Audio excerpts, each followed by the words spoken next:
Dear Papa Dudut, una sa lahat gusto ko po muna kayong batiin lahat ng maligayang bagong taon. Tawagin niyo na lamang po ako sa pangalang Wengay, 31 years old, na nakatira sa Pampanga. Sa lahat ng okasyon ay New Year ang isa sa mga okasyong pinaka-iiwasan ko noon. Ito ang araw na tinutulugan ko lang at hindi ko ipinagdiriwang. Maraming rason kung bakit hindi ko ito binibigyan ng importansya. Una ay dahil magastos ito. Pangalawa ay mag-isa na lamang naman ako sa buhay at wala akong kasamang i-celebrate ito. Pangatlo, maingay ang pagdiriwang ng bagong taon at ayoko sa maingay papadudot. Ang pinakahuli at ang pinakarason kung bakit ayoko sa bagong taon ay dahil sa malaki ang naging trauma ko sa okasyong ito. Mahirap lang ang pamilya namin noong bata ako. Taho vendor ang tatay ko samantalang dating nagtatrabaho naman sa isang loto outlet ang nanay ko. 4 kaming magkakapatid pero dahil sa hirap ng buhay ay napilitang ipaampon ng mga magulang ko ang 2 sa nakababata kong kapatid. Ako po ang panganay at ako na lamang ang natitirang anak matapos mamatay ang pangalawa kong kapatid nang dahil sa dengue noong bata pa lamang kami. Hindi na siya naipagamot ng mga magulang ko dahil na rin sa kawalan ng pera. Bata pa lamang ako ay mulat na ako. Sa katotohanan hindi maganda ang buhay namin. Mahirap lamang kami at palagi ko itong napapatunayan tuwing sumasapit ang bagong taon.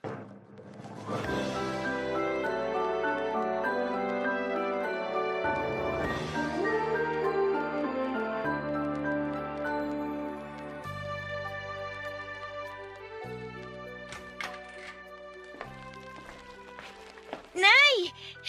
Nay! Nay, gising! Nay! Ano ba? Natutulog yung tao eh. Tingnan mo tong binili ko, oh! Ang dami! Ano ba yan? Bumili po ako ng mga paputok para mamaya! Ano? Gusto mo bang maputulan ng daliri? Ibigay mo nga sa akin yan. Ako na. Bakit niyo po kinuha yung mga paputok ko? Sisindihan ko po yan mamayang bagong taon eh! Gusto mo ipakain ko sa'yo to? Ha? Saan ka naman kumuha ng perang pambili nito? Nangupit ka na naman sa pitaka ko, ano? Hindi po! Pero ko po yung pinambili ko sa mga yan! Paano ka naman magkakapera, Aber? Nangaroling po kami ng mga kalaro ko! At sino naman nagsabi sa'yo mangaroling ka? Ano na lang iisipin ng mga tao na pinababayaan kita? Pero Nay! Wala na pero! Walang magpapaputok! Walang magse-celebrate ng bagong taon ngayon! Nagpaalam naman po ako ng mga ngaroling kami ng mga kaibigan ko eh. Sabi niyo bahala ako sa buhay ko. At talaga nagdadahilan ka pa! Ikaw marunong pang sumagot-sagot ngayon, ha? Halika nga rito. Aray! Aray ko! Diyan ka! Terwis ang buhay to! Magbabagong taon na pero wala na kayong ibang ginawa kundi painitin ang ulo ko! Manahimik ka! Wala kang tatay dito! Umalis na! Ano po? Ano po? Hahanapin mo tatay mo eh, isa rin yung walang kwenta. Wala ang tatay mo rito. Nandun! Tumatambay sa kapitbahay kaya wala kang mapagsusumbungan ngayon. Nag-away na naman po ba kayo? Kaya po kayo galit na galit? Sino hindi magagalit? Eh mas pinili ng tatay mo makipag-inuman sa kapitbahay kaysa magbenta ng taho. Alam niya natanggal ako sa trabaho, imbis na kumayod, nakipag-inuman pa yung tatay mong bobo. Ngayon wala tayong maihahanda para mamayang gabi. Akala ko po ba magluluto kayo ng pansit tapos bibili tayo ng lechon manok? Wala nga tayong pera, naiintindihan mo ba? Natanggal ako sa trabaho. Saan ako kukuha ng panghanda natin? Gamitin mo naman yung kukote mo, Wengay! Nag-promise po kayo sa akin eh. Eh sa wala nga, ano magagawa natin? Sisihin mo yung tatay mo na mas inuna makipag-inuman porkit huling araw na raw ng taon. Eh ano pong kakainin natin mamaya? Eh di wala! Kung gusto mo, kumain ka ng lupa. Matutulog na lang tayo na maaga. Kainin mo ito paputok mo. Gusto mo ng paputok, di ba? Kung hindi ka rin naman kasi tanga, kaysa ibili ng pagkain yung kinita mo sa pangangaroling mo, ibili mo pa ng paputok. Hindi ko naman po alam na wala tayong pera. Hindi ka kasi nag-iisip. Yun nga ang almusal natin kanina, yun din ang tanghalian natin eh. Ibig sabihin, wala tayong pambili ng pagkain. Napakabobo mo talagang bata ka. Maanak ka sa tatay mo. Hindi naman po ako bobo, Nay. Anong hindi? Bobo ka! Pareho kayo ng tatay mo na hindi gumagamit ang utak. Palibasa, pareho kayong walang pinag-aralan. Hindi niyo po ako pinag-aral eh. Aba talagang, ikaw, nagiging bastos na yung bunganga mo, ha? Bakit? May pampaaral ka ba sa sarili mo? Kung gusto mo mag-aral, maghanap ka ng trabaho. Bata pa po ako. Paano po ako makakahanap ng trabaho? Eh, yun naman pala eh. Kung wala kang pampaaral sa sarili mo, huwag kang mag-aral. Ganun lang kasimple yon. Problema ko na nga yung mga bayarin sa bahay, idadagdag mo pa yung pang-paaral mo? Saan tayo huhugot ng pabili ng uniforme mo? Sa mga gamit sa eskwela. Tapos araw-araw pa na pamasahe. Pero Ang arte mo magsalita. Umalis ka na nga sa harapan ko. Mas lalo nasisira araw ko eh. hahanapin ko na lang po si tatay. Baka po may pera siya. Huwag mo nang asahan yung batugan na yon. Lalabas lang po ako, Nay. Pupuntahan ko po si tatay sa kapitbahay. Bahala ka sa buhay mo. Magsama kayong dalawa.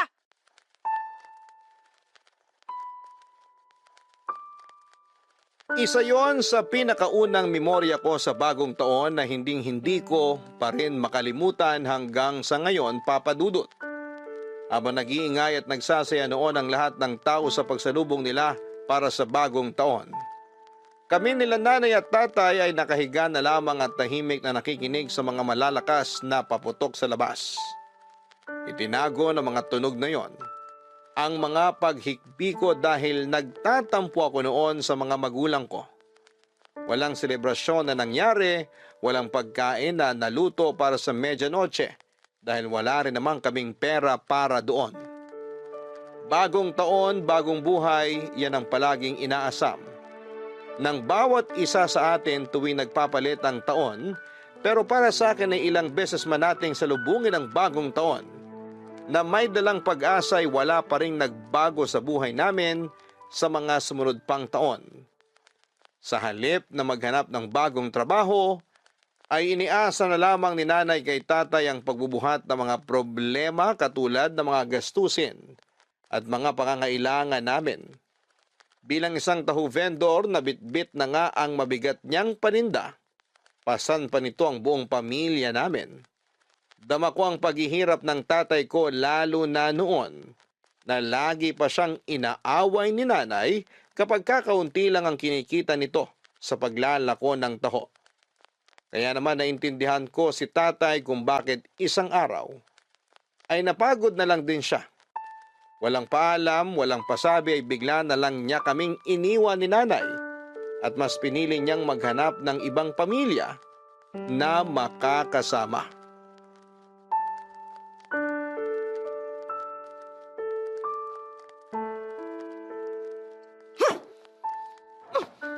Pwesteng buhay talaga to. Puro problema na lang dumarating. Hoy, Doña Wengay! Baka naman gusto mo akong tulungan dito. Ano po yun, Nay? Mag-ayos ka na ng plato. Kakain na tayo. Anong tingin mo sa akin? Katulong mo? Sige po, Nay. Ano po bang ulam natin? May gana ka pa talaga magtanong kung anong ulam. Sinabawang sardinas. Yan lang ang nadalihensya ko ngayon. Wow! Paborito ko po yan! Paborito ko po yan. Dami mong alam. Maghain ka na lang dyan. Dami pang sinasabi. Opo. Ay, yan. Yang hawak mong plato. Ibalik mo yan. Bakit po? Plato po to ni tatay eh. Hindi na natin kailangan yan. Wala nang gagamit yan. Bakit po, Nay? Bakit wala nang gagamit nito? Nasan po ba si tatay? Wala nang tatay mo. Umalis na. Iniwan na niya tayo. Ano po? Saan naman po siya nagpunta? Sa kapitbahay na naman? Anong kapitbahay ang pinagsasasabi mo dyan? Sumama na yun sa babae niya. Napagod na raw siya sa araw-araw na pagbubunga nga ako kaya umalis na siya rito. May babae po si tatay? Ngayon mo lang nalaman?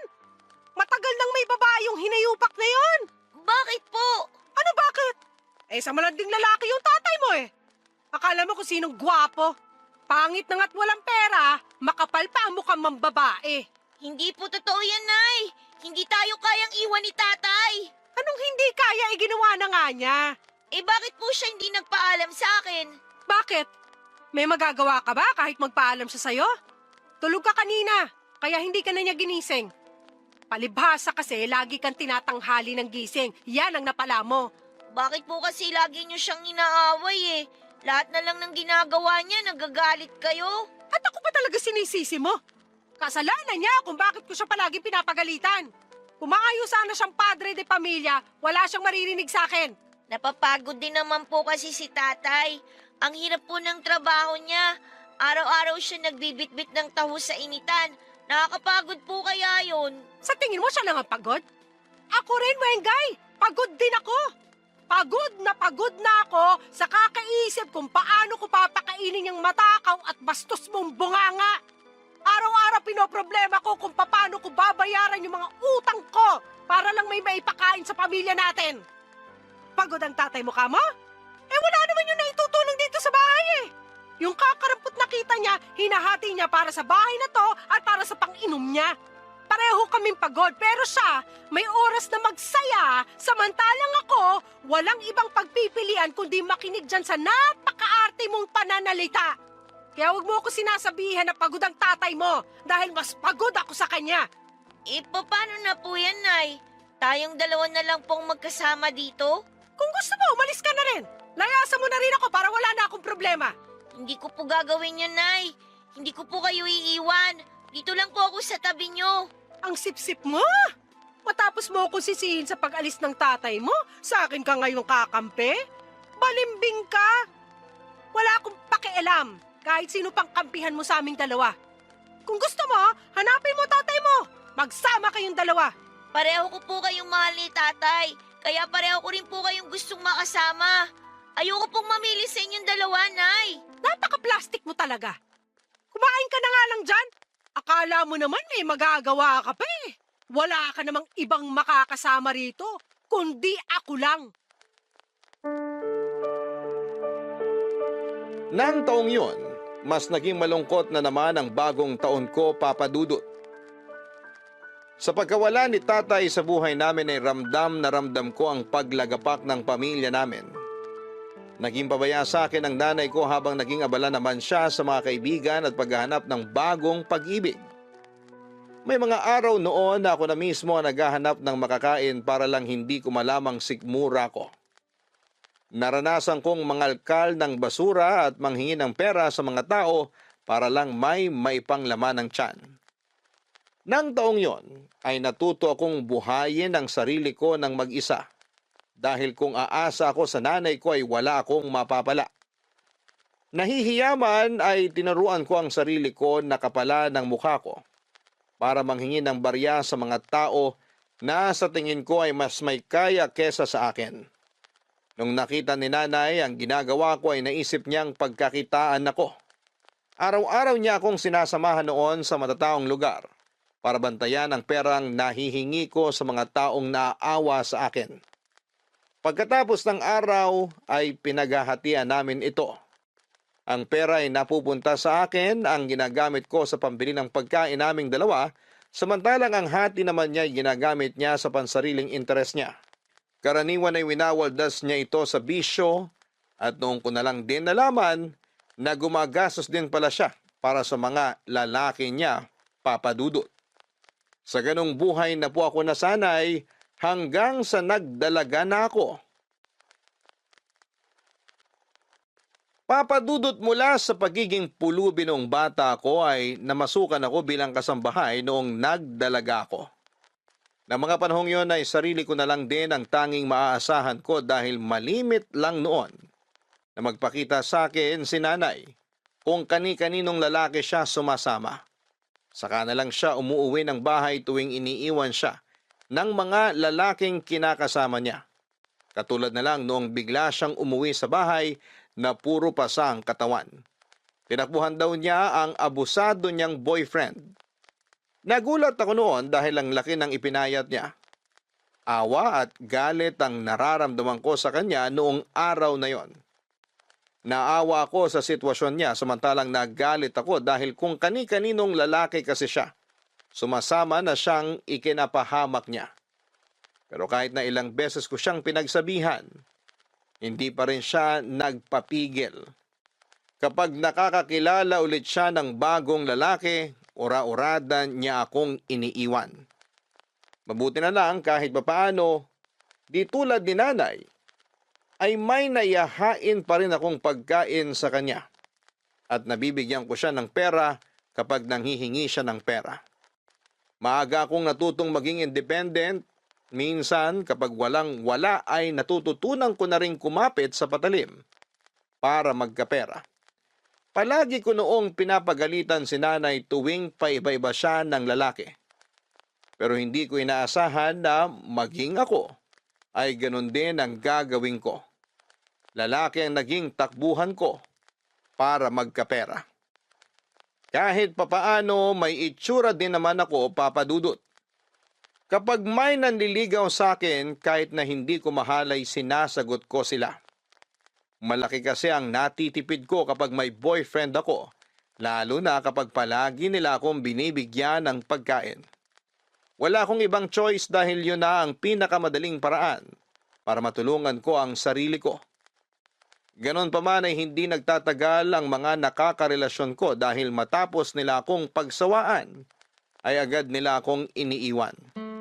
Hindi katulad ni nanay na noong nakabingwit ng isang lalaki ay bigla na lang niyang inuwi sa bahay at ipinakilala ito bilang bago ko raw na tatay.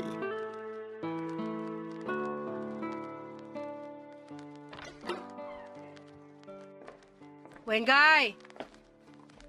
Wengay, nasan ka? Nay?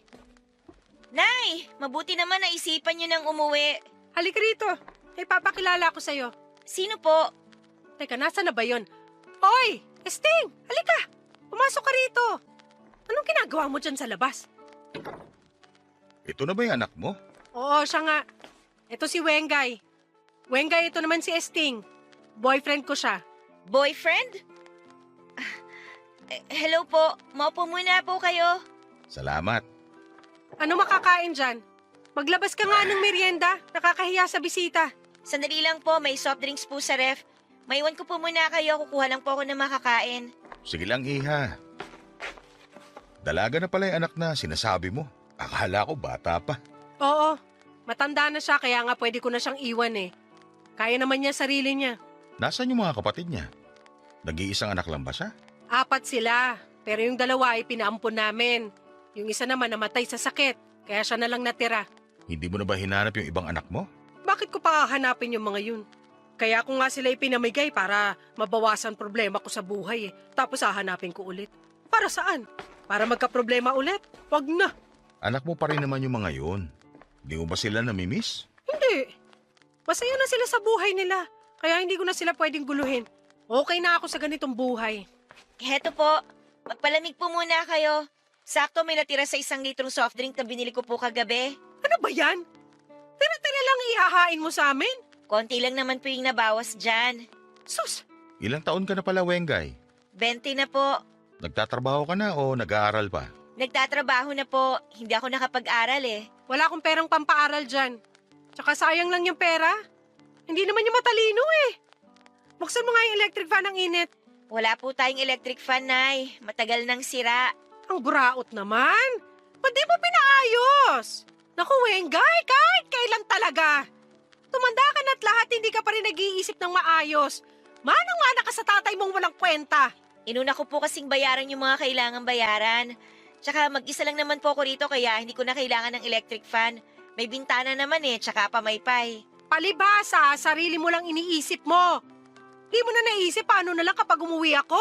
Anong gagamitin namin ngayon? Teka, babalik na po kayo rito? Dito na po ulit kayo titira? Oo. Nagdesisyon kami ni Esting na dito na kami titira.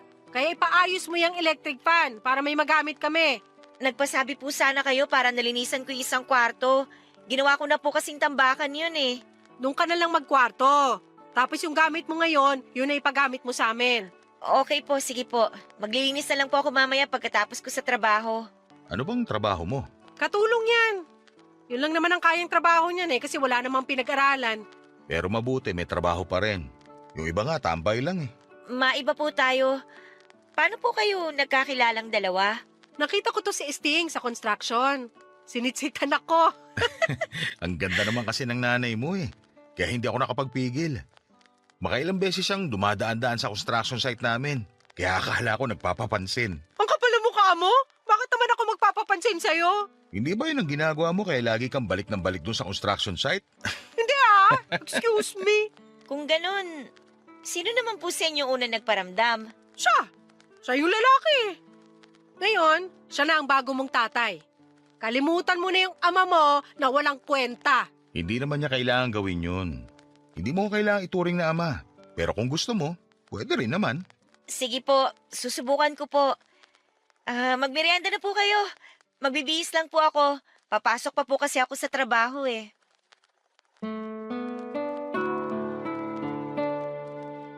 Nagtatrabaho sa construction si Sting bilang foreman. Hindi ko alam kung ano ang nakita ni nanay sa kanya dahil bukod sa paubos na ang buhok nito ay hindi rin gaanong maganda ang itsura niya. Hindi naman po sa pagiging judgmental pero mukhang hindi siya naliligo at parang wala siyang matinong ginagawa sa buhay. May pagkamahangin din si Sting at parang binata kung umasta. Pero kahit na ganoon ay hindi ko man siya gusto. Para kay nanay ay wala rin naman akong lugar para pakialaman ang buhay ng nanay ko. Tumira si Sting sa bahay at sa unang mga buwang pagsasama namin sa isang bubong ay sinubukan niyang magpakaama sa akin kahit na hindi naman ako naghahanap ng ama. Sa loob ng 4 na taon ay unti-unti ring lumabas ang totoong ugali nito. Nagfeeling hari siya sa loob ng bahay namin na parabang siya ang bumubuhay sa amin kahit na ang totoo ay ni hindi man lang siya naglalabas ng pera para sa aming mag-ina.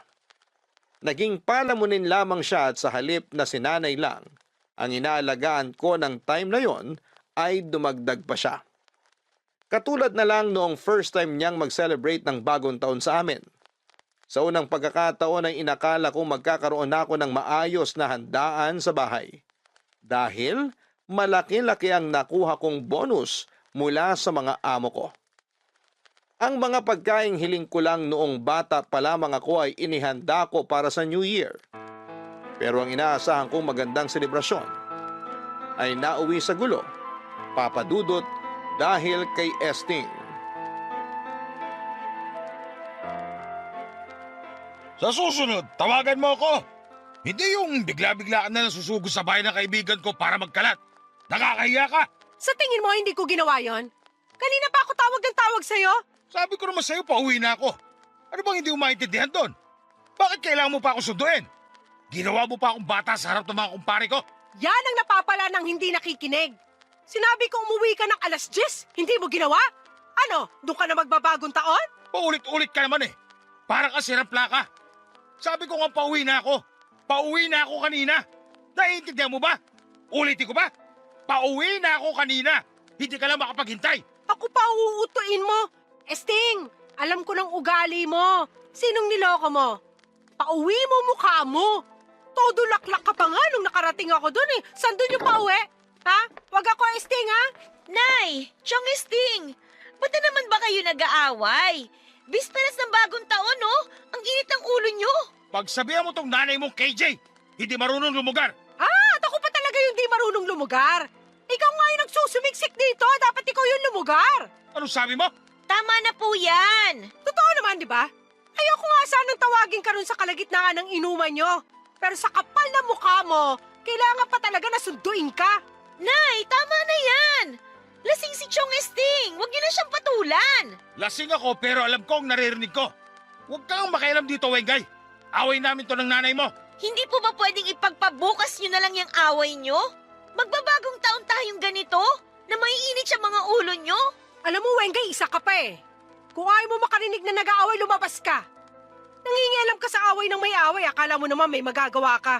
Ang gusto ko lang naman po magkaroon ng maayos na bagong taon. Manahimik ka! Tumadagdag ka pa sa init ng ulo ko eh. Pagbigyan mo na yung nanay mo. Hindi ka pa ba sanay sa ugali niyan? Ano sinabi mo? Huwag mong iniiba yung usapan, ha? Sa susunod kapag sinabi ko umuwi ka na, umuwi ka na. Naiintindihan mo yan? Ano ako, bata? Uuwi ako kung kailan ko gustong umuwi. Ganon? O sige, bumalik ka. Balikan mo yung mga kainuman mo. Labas! Pababalikin mo ako ngayon kung kailan pinahiya mo na ako sa mga kainuman ko? Mas gusto mo makipag-inuman doon kaysa makasama kami, di ba? O sige, bumalik ka ron! Wag na! Dito na lang ako. Hindi! Nagagalit ka, di ba? Ayaw mo umuwi? Sige! Pagbibigyan kita ngayon, umalis ka na! Nay! Alis sabi! Uy! Ano, Pinang? Huwag mo nga ako tulak! Siyang itulak! Lumayas ka sa harapan ko! Bumalik ka na ron! Nay, tama na yan! Sabi huwag mo ako tinutulak! Nay, okay lang po ba kayo? Walang niya ka! Huwag mo inuubos ang pasensya ko, Pinang! Pasensyoso akong tao! Pero kapag naubos ang pasensya ko, kawawa ka sa akin! Tama na po! Tama na sabi! Tandaan nyo to, ha? Hindi porket nakatira ako rito sa pamamahay nyo, mauutos-utusan nyo na ako! Ilugar niyo ang pag-uugali yung dalawa! Ano ba yung pinagmamayabang nyo? Itong bahay nyo? Gusto nyo surugi ko to? Itong mga pagkain na to, pinagmamalaki nyo to, ha? Esther naman! Bakit niyo naman tinapon yung mga pagkain? Ilang oras ko pong pinagandaan ng mga yan! Walang magbabagong taon sa bahay na to! Sabay-sabay tayo magdusa, mga bullshit kayo! Hayop ka talaga! Napakademonyo mo! Dahil sa nangyari ay sinalubong namin ang bagong taon na hindi nagpapansinan. Masama ang loob ko kina Nanay at Esting dahil akala ko noon ay makakaranas na rin ako ng maayos na pagsalubong ng bagong taon. 24 years old na ako noon pero never pa ako nagkaroon ng maayos na medianoche. Kaya hindi ko itinago sa kanilang dalawa ang galit ko. Noong napansin nilang hindi ko sila kinakausap ay humingi rin naman sila ng tawad sa akin. At sinubukan nilang bumawi. Binilhan nila ako ng pansit kapalit ng sinayang nilang pagkain noong besperas. Pero hindi pansit ang kailangan ko ng mga oras na yon. Hindi pansit ang makapagpapaalis ng nararamdaman kong inis dahil hindi naman yon ang gusto ko. Ang gusto ko ng panahon na yon ay magkaroon na ng pagbabago sa buhay ko. At mukhang malabo nang mangyari yon. Hanggat hindi nagbabago ang ugali ng magulang ko, ay hindi mangyayari ang pagbabagong inaasam ko. Hindi ko man gusto pero kailangan kong tanggapin ang katotohanan na isang taon na naman ang dadanasin ko habang tinitiis ko ang pag-uugali ng aking ina at tatay-tatayan. Sa puntong yon ng buhay ko ay sanay na ako sa malas na buhay. For 24 years, kinaya ko ang mga problema sa buhay ko. Kaya paniguradong kakayanin ko ang isa na namang taong paghihirap. Pero, ang hindi ko inaasahan, mas lalala pa pala ang buhay na mararanasan ko noong taong yon mula sa mga kamay ng tatay-tatayang kong si Esting. Bago natapos ang taon ay isang bagay ang nangyari na lalong sumira sa alaala ko sa bagong taon. Nasira man ang New Year ko noong huling taon, ipinangako ko sa sarili ko noong panahong yon na gagawin ko ang lahat para maging successful ang pagsalubong ko sa susunod na bagong taon. Hinanda ko ulit ang mga pagkain na matagal ko nang gustong ihanda para sa medianoche. Sa katunayan, tinulungan pa nga ako noon ng nanay ko sa pagluluto ng mga pagkain. Sobrang saya ko ng araw na yon, Papa Dudut, dahil sa unang pagkakataon ay ramdam ko ang saya at excitement sa pagdating ng bagong taon. Lahat ay nasa good mood, lahat ay masaya, lahat ay excited na. Nagbigay pa nga ako noon ng pang-inom nila Esting at nang imbita siya ng kaibigan sa bahay para maagang mag-celebrate. Nang time na yon ay damang-dama ko na ang bagong pag-asa na dala ng bagong taon. Sabay-sabay naming hinintay ang pagtatapos ng taon at sabay-sabay naming sinalubong ang bagong taon na masaya at puno ng pag-asa. Nakahinga ako dahil sa wakas ay naranasan ko rin ang matagal ko nang hinahangad na masaya at matagumpay na New Year. Pagkatapos panoorin ng pailaw sa kalangitan, ay agad akong nagpahinga sa kwarto ko dahil napagod ako sa buong araw na paghahanda. Iniwan ko sina Nanay at Esting na nagpatuloy sa pakikipag-inuman sa labas ng bahay. Habang mahimbing na natutulog ay nagulat ako nung bigla na lamang bumukas ang ilaw sa kwarto. Nalimpungatan ako sa pagkakatulog at ang unang nakita ng mga mata ko ay si Esting na nakatayo sa may pinto. Bago ko pa man matanong kung anong ginagawa niya sa kwarto ko ay agad siyang dumagaan sa akin at sa kanya ako sinimulang pagsamantalahan. Amoy na amoy ko ang alak sa kanyang sistema. Kahit na anong pagpupumiglas ko ay hindi ko siya nalabanan. Ang mga sigaw ko ng oras na yon ay natabunan ng malakas na musika ng kapitbahay at mga paputok sa labas. Hindi na ako nakatulog matapos ang mga nangyari. Papadudot tulala na lamang ako noon habang pinagmamasdan ko ang pagliwanag ng paligid ko.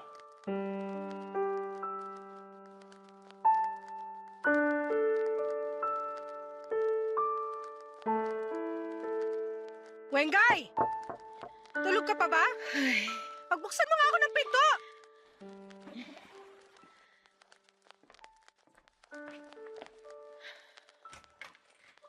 Bakit po, Nay? Anong bakit tunay?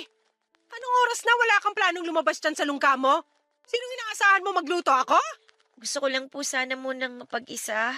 Mapag-isa? Ano ka, Donya? Lumabas ka rito! Magluto ka ng panangalian! Wala na nga agahan eh. Gutom na mamaya si Esting. Kapag dumating yun at wala pang pagkain, malilintikan ka sa kanya. Nay, pwede po bang paalisin niyo na si Chong Esting dito sa bahay? Ano pinagsasasabi mo dyan? Bakit ko naman siya paaalisin? Nay, sige na po.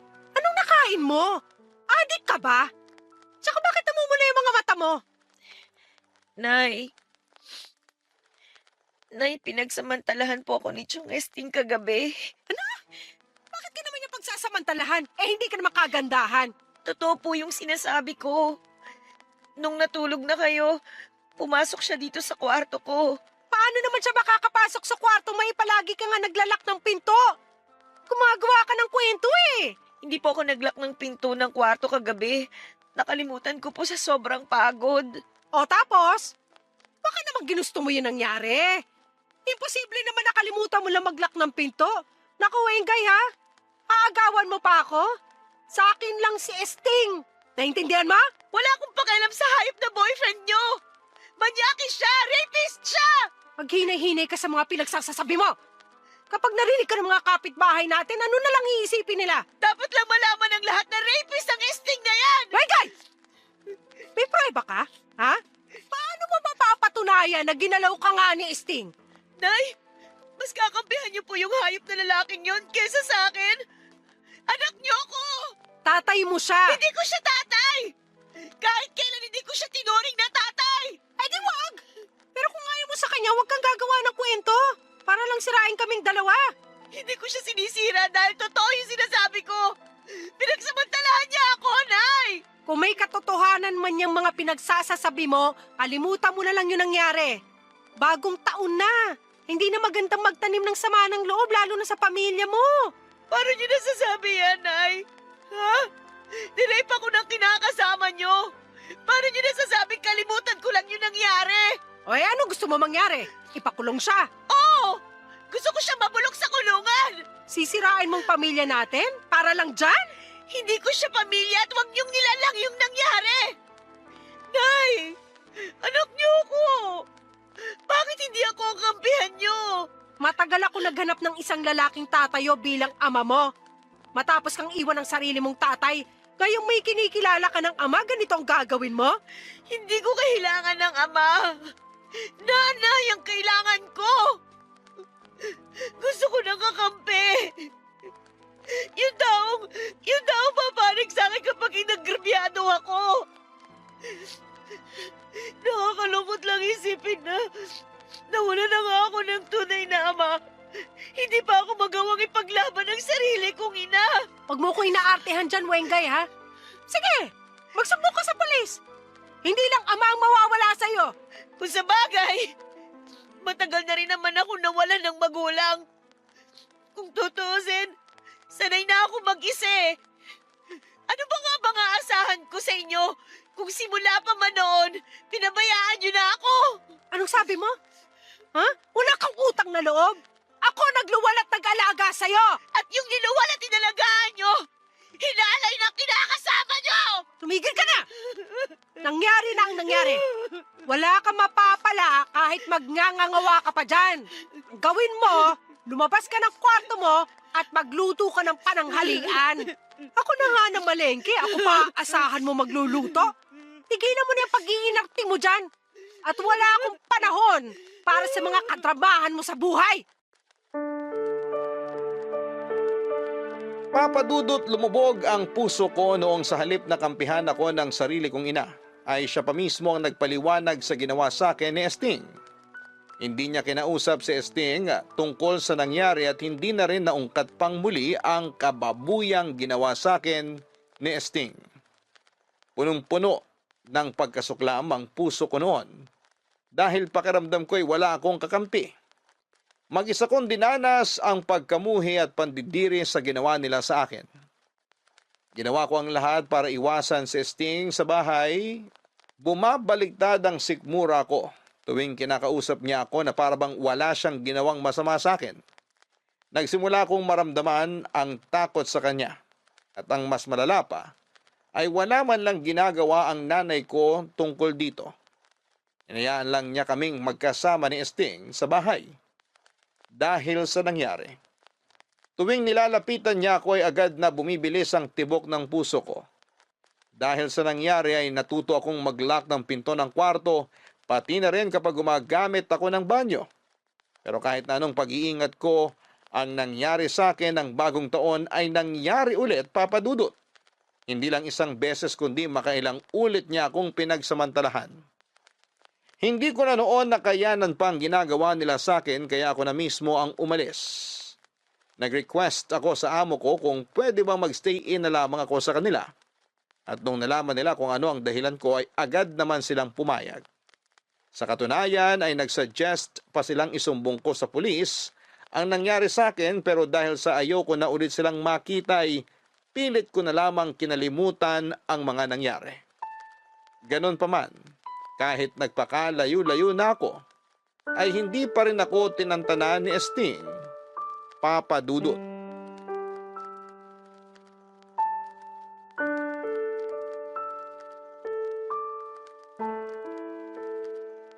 Anong ginagawa niyo dito? Ang kapal naman ng mukha niyo magpakita pa sa akin. Sinabihan ko na kayo na kapag lumapit pa kayo sa akin, ipapapulis ko na kayo, di ba? Sandali, nagpunta ako rito para makausap ka. May kailangan ka malaman. Wala na akong pakialam sa inyo. Lumayas na kayo dito kung hindi, magsusumbong ako sa mga amo ko.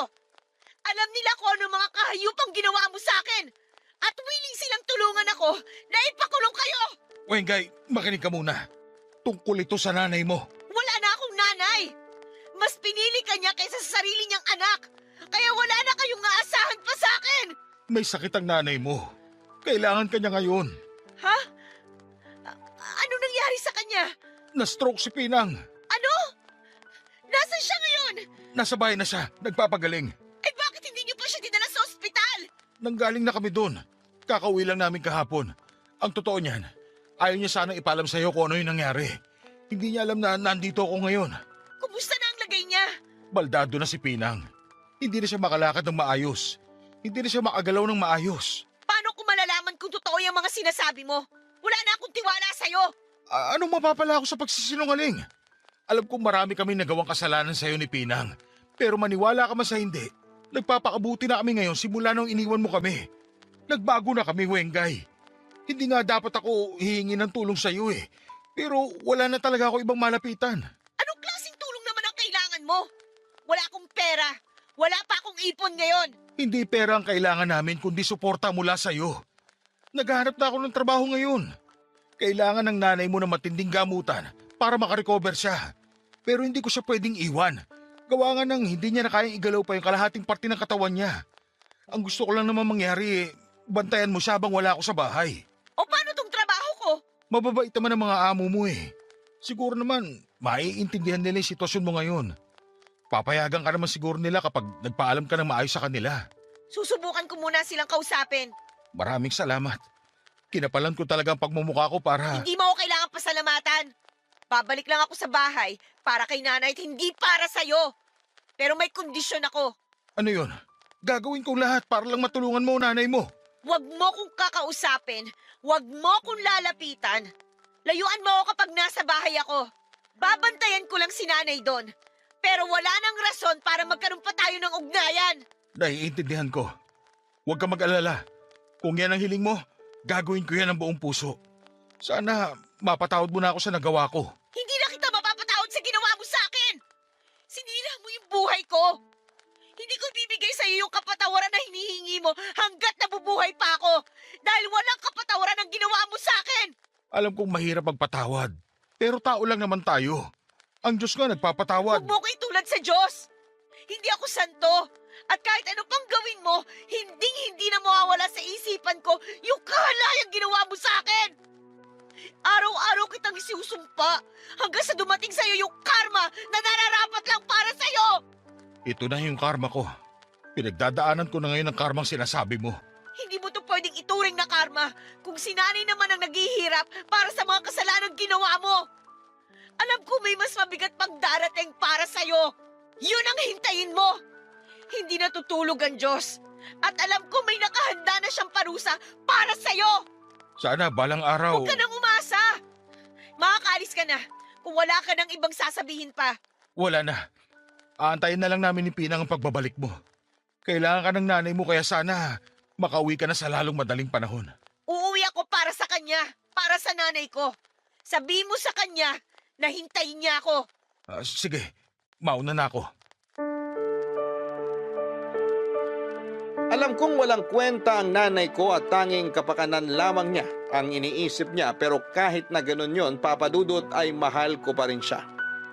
Kahit na hindi niya ako kayang alagaan at gaano man kabigat ang galit ko, ay malambot pa rin ang puso ko para sa kanya. Kaya noong nalaman kong na-stroke siya ay hindi ako nagdalawang isip na umuwi sa bahay. Nagpaalam ako sa mga amo ko at binigyan nila ako ng 1 linggong day off para mabantayan ko ang nanay ko. Nagbigay din sila ng pera bilang tulong daw sa gastusin sa pagpapagamot. Dali-dali kong kinuha ang mga gamit ko at umuwi sa bahay. Pagkarating ko doon ay nagulat ako sa nadatnang ko. Napakakalat ng bahay na daig pa ang dinaanan ng ipo-ipo. Agad kong hinanap si nanay at nadatnang ko siya sa kwarto. Pero sa halip na nakahiga sa kama, ay nakita ko siyang nakadapa sa sahig.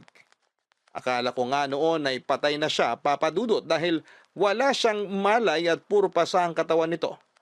Agad ko siyang ginising at tinanong kung anong nangyari. Hirap siyang makapagsalita at nangihina ito, pero nanlamig ako sa mga katagang binanggit niya sa akin. Dapat daw ay hindi na ako bumalik pa sa bahay. Doon ko lang na-realize na pinapunta ako ni Esting doon hindi dahil may sakit si nanay, kundi dahil may iba pa siyang pinaplano para sa akin. Nagmadali akong lumabas para sana humingi ng tulong, pero bago pa man ako makalabas ng kwarto, ay sinalubong ako ni Esting, Papa Dudut. Tinalo ko pa ang nakakita ng multo ng oras na yon habang pinagmamasdan kong nakatayo si Esting sa pintuan ng kanilang kwarto.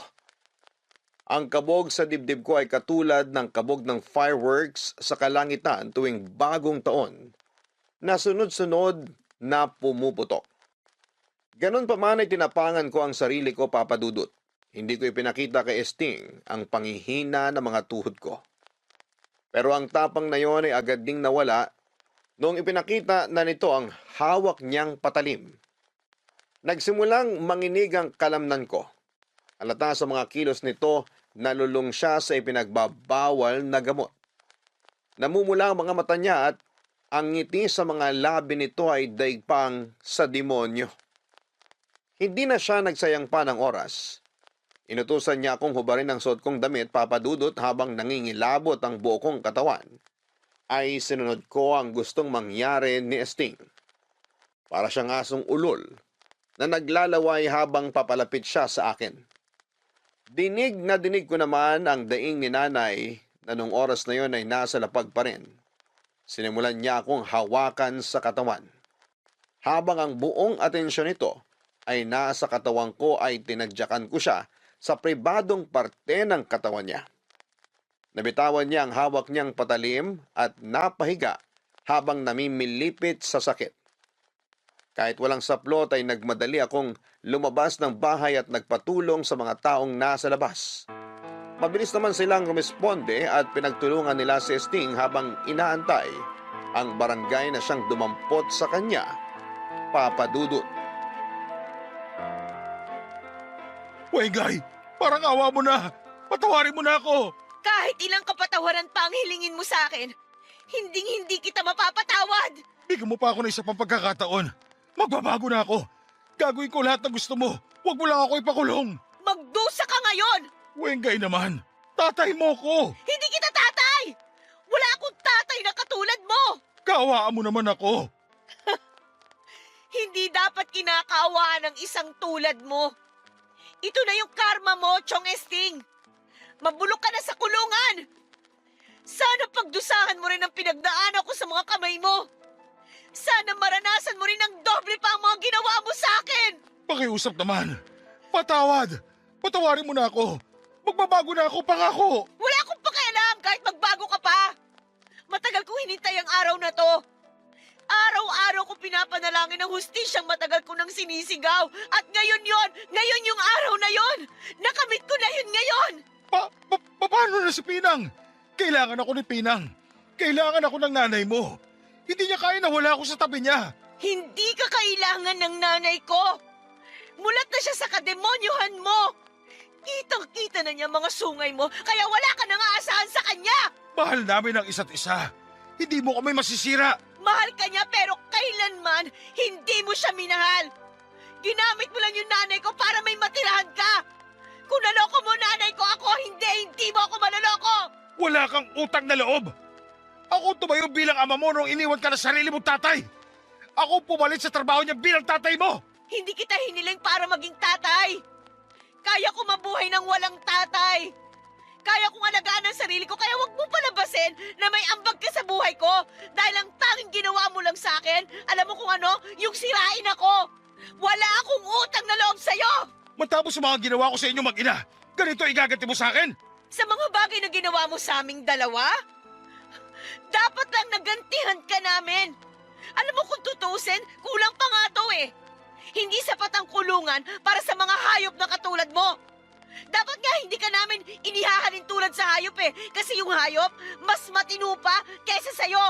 Isa kang basura. Isang basura na hindi dapat binibigyan ng halaga. Kung makapagsalita ka, akala mo dami mo may pagmamalaki ah. Ano ba ipinagmamayabang mo sa buhay? Katulong ka lang naman, hindi ba? Oo! Katulong nga ako. Pero matino akong tao. Hindi katulad mo na daig pa yung demonyong nasusunog na sa impyerno. Di bali na masunog sa impyerno. Ang mahalaga, ako pinakamasayang demonyo sa buong impyerno dahil natikman ko na yung gusto kong matikman. Nasarapan ka naman, hindi ba? Hayop ka talaga! Makulong man ako. Alam kong hindi mo na ako makakalimutan. Habang buhay na akong nakatatak sa isipan mo. Sa ating dalawa, sino ang totoong panalo? Sabihin mo na ang lahat ng gusto mong sabihin. Ibibigay ko na sa'yo yan dahil bilang na ang araw mo. Ilang oras na lang, mawawala na sa'yo ang kalayaan mo. Kaya sulitin mo na itong mga nalalabing minuto mo. Ako pa rin ang panalo, Chong Esting. Dahil ako yung malaya. Oh, paano ba yan? Nandito na yung sundo mo. Sige na, Wengay. Hindi na ako magpapakita sa inyo mag-ina. Huwag mo lang ako ipakulong. Magpapakalayo-layo na ako para hindi nyo na ako makita pa. Yan ang gusto ko. Gusto kong makita sa mga mata mo yung takot. Ano pang gusto mo? Gusto mo bang lumuhod ako? Heto, luluhod ako para sa'yo. Parang awa mo na. Kaawaan mo naman ako. Minahal ko din naman ang nanay mo eh. Talaga ba? Tinatanong mo kung ano pa ang gusto ko? Ang gusto ko at matagal ko nang hinihiling. Makita na nilalangtak ka ng mga uod yang nabubulok mong katawan sa bilangguan! Nakulong si Sting sa patong-patong na kaso. Samantalang tinulungan naman ako ng mga amo ko para maipagamot si nanay sa ospital. Nagtamo ito ng ilang bali sa buto at maraming pasa sa iba't ibang parte ng kanyang katawan. Napag-alamang kong araw-araw pala siyang binubugbog ni Sting at katulad ko ay palagi rin daw siya nitong pinagsasamantalahan.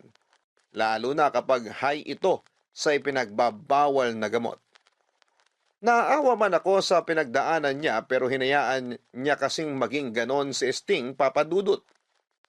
Ayoko mang manisi, alam naming may kasalanan din siya sa mga nangyari.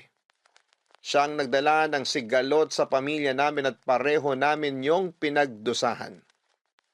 Ganon man ang nangyari ay nakahinga kami ng nanay ko dahil sa wakas ay wala na sa buhay namin si Sting. Hindi na namin mararanasan ulit ang kababuyang ginawa niya sa amin.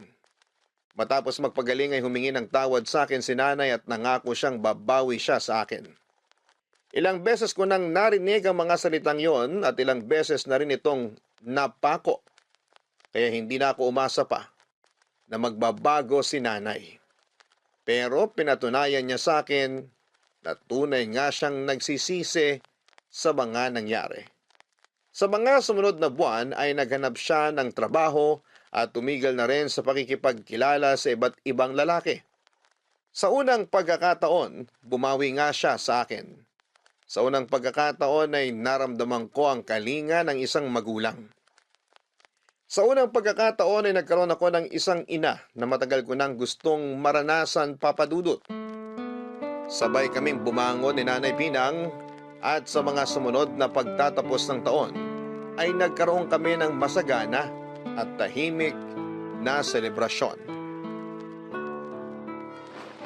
4, 3, 2, 1! Happy New Year! Happy New Year, anak! Happy New Year din, Nay! Oh, ano po yung ginagawa niyo? Nag-aalok ng barya. Pampaswerte to, baka sakaling swertihin tayo pagdating sa pera ngayong bagong taon. Ay, nako, Nay. Sana nga po. Halika na, pumasok na tayo para makakain na tayo. Sige po. Pasensya ka na, Nay, ha? Kung hindi ako nakatulong sa pagluluto. Nagkaroon kasi ng party sa bahay ng mga amo ko eh. Nag-request sila na mag-overtime ako. Hindi ko naman sila mahindihan kasi ang bait-bait nila sa akin. Okay lang yun, nak. Ako na yung nagluto para sa ating dalawa. Ayan oh, nakahanda na nga lahat eh. Wala ka nang gagawin. Wow, kayo talaga nagluto ng lahat ng to, Nay? Oo, ako lahat yan. Sige na, umupo ka na. Alam niyo po, first time ko lang makakatikim ng luto niyo para sa medianoche. Ngayon lang kasi tayo nagkaroon ng maayos na selebrasyon ng bagong taon eh.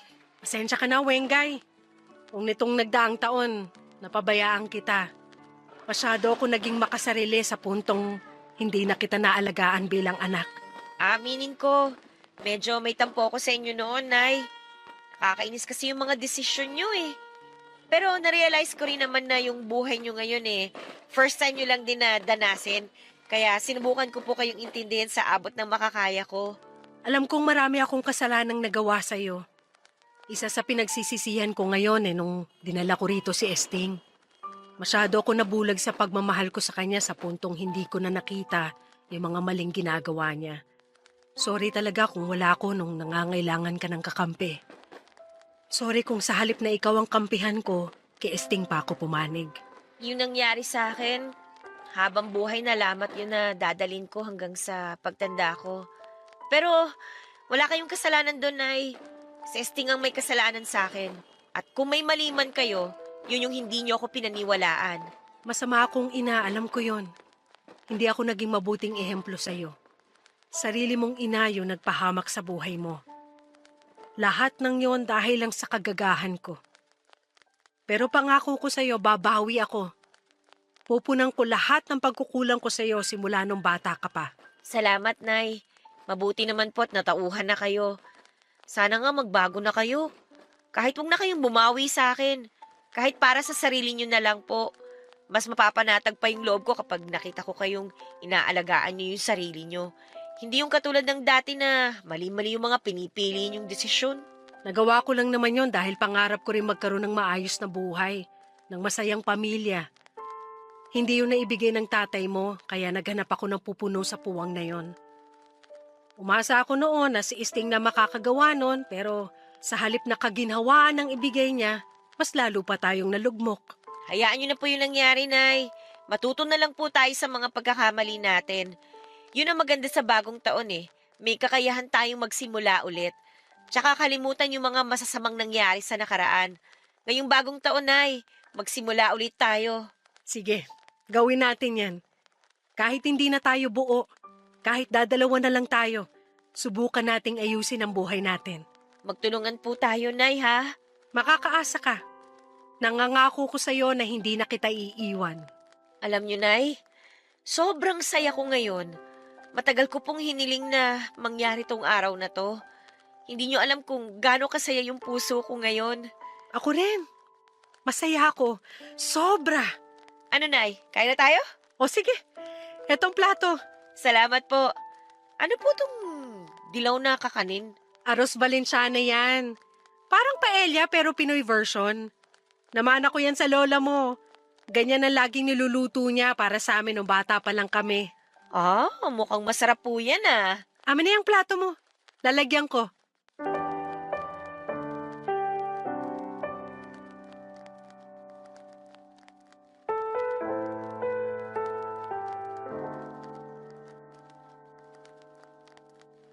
Papadudot, noong taon na yon, doon ko lang naramdaman ang sinasabi nilang pag-asa na dulot ng bagong taon.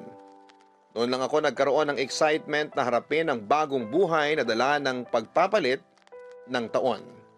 Sa mga unang buwan ng bagong buhay na meron kami ni nanay, ay nakaramdam ako ng saya at pagkakontento.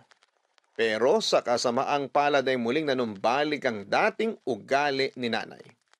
Nagsimula ulit siyang mapunta sa maling direksyon at sumama sa mga lalaking nakakakilala niya.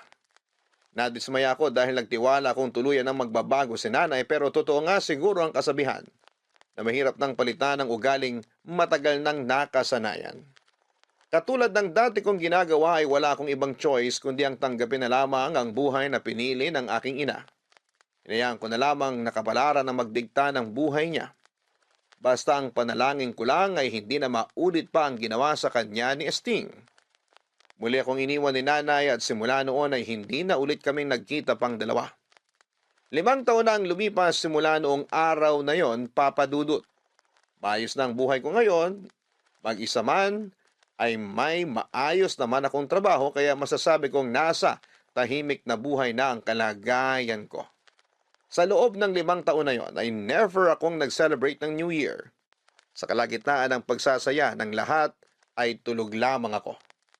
Para sa akin ay normal lang ang okasyon na yon, pero sa pagkakataong ito ay naisip kong mag-celebrate para sa taong 2025. Naisip ko na baguhin ang takbo ng buhay ko ngayon at palitan ng magagandang memorya ang masasalimuot kong nakaraan. Ito po ang aking kwento, malungkot, magulo pero patuloy pa ring lumalaban para sa pangarap at buhay. Happy New Year po sa inyo, Papa Dudot, at sa lahat ng nakikinig ngayong araw. Ang inyong forever kapuso at kabarangay, Wengay. Ang pagbabago ng taon ay higit pa sa simpleng pagbabago ng kalendaryo. Itong hudyat ng bagong kabanata sa ating buhay. Bagong pahina na naghihintay mabigyan ng mga bagong kwento. Ito ang pagkakataon natin na bitawan ang nakaraan at yakapin ang bagong simula at pag-asa na Dear Papa Dudut, ako nga pala si Missy, 20 years old, isang Gen Z. Laging in sa kung ano man ang trending sa social media. Sa mga trending ngayon na sayaw, kanta at prank ay mukhang nasubukan ko na lahat. Lagi ako nakatambay sa TikTok para hindi ako nahuhuli sa uso. Kabilang ako sa mga abangers na mga pinopost sa inyong TikTok channel sa Barangay LS. Kaya naisipan ko rin mag-share ng story ko sa inyo. Baka sakaling sumikat din po ako tulad ng mga nakikita kong trending na story sa Facebook. Lalo na yung mga tungkol sa journey nila sa kanilang forever. Kasi doon po iikot ang story ko. Tungkol sa love story ko. Wala pa akong nagiging boyfriend at madalas ay puro ka-talking stage lamang tuwing bakasyon. Tapos kapag pasukan na ay bigla na lamang manggo-ghost. Nagkaka-crush din ako sa mga kaklase ko pero hindi umaabot sa point na nililigawan ako. Hindi naman ako pangit Sabi nga nila ay kamukha ko raw si Thea Tolentino, lalo na kapag sumasayaw at ngumingiti ako. Kaya masasabi kong hindi naman ako pangit. Only child ako at kasama ko sa bahay si Mama. Si Papa naman ay isang OFW sa Qatar at pareho silang 40 years old. 18 years old lamang sila nung pinanganak ako at masyado pa silang bata para harapin ang buhay mag-asawa. Pero nagawa nila ng paraan dahil pareho nilang mahal ang isa't isa. Hindi po ba kapag may pagmamahal ay madali na lamang malagpasan ang bawat problema? Kaya ayon, strong pa rin ang relationship nilang dalawa, Papa Dudut. At napalaki nila akong maayos at puno ng pagmamahal. Lalo na si Mama na lagi kong kasama sa bahay. Super close kaming dalawa na para kaming magkaibigan lang. Madalas nga po nakakasama ko siya sa mga trending na kanta, sayaw, at maging sa prank.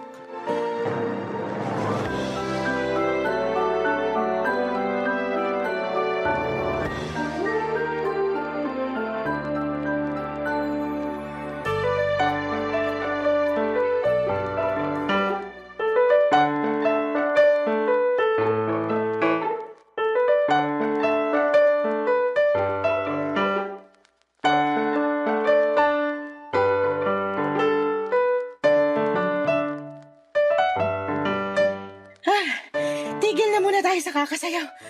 Ay, para akong hihikain sa kakalundag. Pahinga ka ng 10 minutes, ma. Tapos practice tayo uli, ah. Kasi naman, baka bukas hindi na to trending. Ang bilis pa naman ng transition ng mga trending sa SOCMED. Marami pa namang ibang mga magte-trend sa susunod. Sukuha na muna natin to, ha? Pero Ay. kasi ang cute ko pag sinasayaw to. Tabunan mo na lang ng filter ang video mo. Kahit magaslaw ka pa, magmumukha ka pa rin maganda. Sige na kasi, ma. Para makagawa na rin ako ng module ko. Eh kung unahin mo kaya yung mga module mo, no? Hindi puro pagsasayaw ang inaatupag mo. Wow! Biglang beast mode? Mama, bakit ah? Eh, tigilan mo na ako. Ayoko nang lumundag. Maghanap ka na lang ng ibang sasayawin natin. Hindi ko talaga kaya yan. Para ako nagsusumba ng 10 oras kahingal. Sige na nga. Magsasaing lang ako. Tawagin mo ko kaagad kapag may nag-doorbell, ha? Hay naku, umorder na naman online. Sumbong kita kay Papa kapag nag-video call kami sa linggo. Loka ka! Magkakabit ng telepono yung darating mamaya. Kailangang mabantayan para makabitan na tayo ng telepono. Telepono? Telephone? Yung nagre-ring ng malakas? Yes! Bakit pa? Wala naman ang gumagamit ng telephone ngayon. Puro cellphone na lahat. Nandito na kaya sa cellphone natin lahat ng kailangan. Kailangan ko yan para pangtawag sa mga opisina. Lalo sa bangko. At kapag may inaasikaso sa City Hall at sa ibang government offices. Sasayang ka lang ng pambayad dyan, ma. Porque alam mong OFW si Papa kaya lustay ka, ha? Joke! Tumigil ka nga, Missy. Alam mo bang dahil sa telepono kaya kami nagkakilala ng papa mo? Dahil ba sa telephone kaya nabuntis kayo ng maaga ni Papa? Hoy, walang ganyan. Meron kaya? Hello, ito ako. Living proof na maaga niyo akong ginawa. Chos. 16 years old kami nung naging jowa ko ang papa mo, no? Tapos after 2 anniversaries, boom! Lumabas na ang bouncing baby girl niyo and that's me! Kahit naman maaga ka naming nagawa at wala sa plano, naging maayos naman kami sa'yo, lalo ng papa mo. Joke lang naman yun, ma. Mas sensitive ka pa sa akin, ako nga tong Gen Z. Ay nako, pag nalaman mo kung paano kami nagkatuluyan ng papa mo, baka makigaya ka na rin sa amin. Pero, hindi ka pwedeng magpabuntis ng maaga, ha? Yun ang wag mong gayahin. Paano po ba kayo nagsimula? Meron kasi akong song hits dati. Doon ko nakuha ang number ng papa mo. Song hits? Bago pa magkaroon ng internet, siyang kami umaasa sa mga lyrics at chords ng kanta na sumisikat sa radyo, lalo na sa mga mahihilig maggitara. Binibili yon mga 15 to 30 pesos. Depende sa mga kanta at kung sino yung nasa cover ng song hits. Parang magazine pero puro kanta ang laman. Kung puro kanta ang laman, bakit nandun ang number ni Papa? Kasali ba sa chords? Sa last page kasi noon, may mga nakaprint na sweet messages sa mga jowa. Tapos yung iba naman, naghahanap ng ka-phone pal. Saktong si Papa mo naghahanap ng ka-phone pal at pasado ako sa tipo niya ng ka-phone pal. Kaya tinawagan ko siya. Nak, si Mama. Siya pala talaga nag-first move kay Papa. Ang papa mo kaya ang unang gumawa ng move. Siya tong naghahanap ng ka-phone pal eh. Nakita ko, tumawag ako, and we lived happily ever after. Chos! After tawagan ni Mama ang telephone number ni Papa na pinost nito sa song hits ay doon na sila nagsimulang maging magkaibigan. Friends lang daw sila nung simula at noong nagkapalagaya na ng loob ay nauwi na yon sa ligawan. Hindi raw sila kagad nakitang dalawa papadudot at nakontento lamang sila na magkausap sa telepono. Kahit na hindi naman sila malayo sa isa't isa. Meron daw thrill na mafe-feel kapag boses lamang ang naririnig mo sa tao. Nawawala raw yung judgment sa itsura dahil kontento ka nang nakakausap siya kahit na hindi mo pa siya nakikita. Para sa akin ay malabo yun. Ang hirap naman na hindi mo nakikita ang nililigawan o nanliligaw sa'yo. Hindi naman po sa pagiging mapanghusga at mapili sa itsura, pero iba pa rin kasi yung nakikita mo yung mukha niya, hindi ba? Yung nakakaharap mo mismo at hindi lang bumabase sa boses kung jojowain o totropahin mo siya. Mabuti na lamang at napunta ako sa bagong generation. Hindi ko napagdaanan ng mag-overthink kung ano ang itsura ng nakakausap ko sa telepono. Kaya lang sa generation namin ang hirap makahanap ng true love. True love na madalas ay natatagpuan sa mga magulang at lolo't lola natin. Bibihira nang makahanap ng ganon. Siguro yung epekto ng makabagong panahon. Doon ako napaisip, paano kung gayahin ko ang love story ng magulang ko? Nang may pakabit na ang ang telepono namin, ay sinubukan ko mag-dial ng iba't ibang number. Pero madalas ay wrong number at yung iba naman ay puro masusungit na babae ang sumasagot. Nawalan tuloy ako ng pag-asa, Papa Dudut.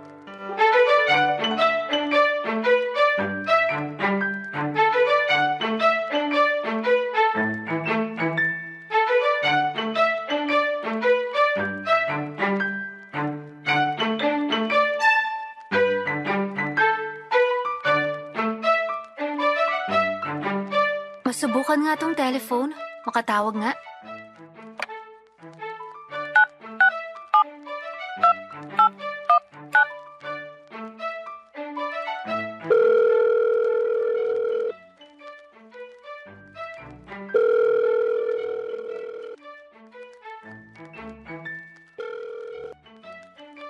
Hello? Hello po. Sino bang hinahanap mo? May binata po ba kayo dyan? Bakit ka naghahanap ng binata rito? Aasawahin mo? Getting to know each other muna, Mi. Lola. Kayong mga kabataan, paghaharot ang inuuna. Walang binata rito. Isa lang ang anak ko. 50 anyos na at pamilyado. May apo kayong binata. Mga 20 years old hanggang 25 po. Single and ready to mingle? Ay nako, magtatahi pa ako ng shorts ng anak ko.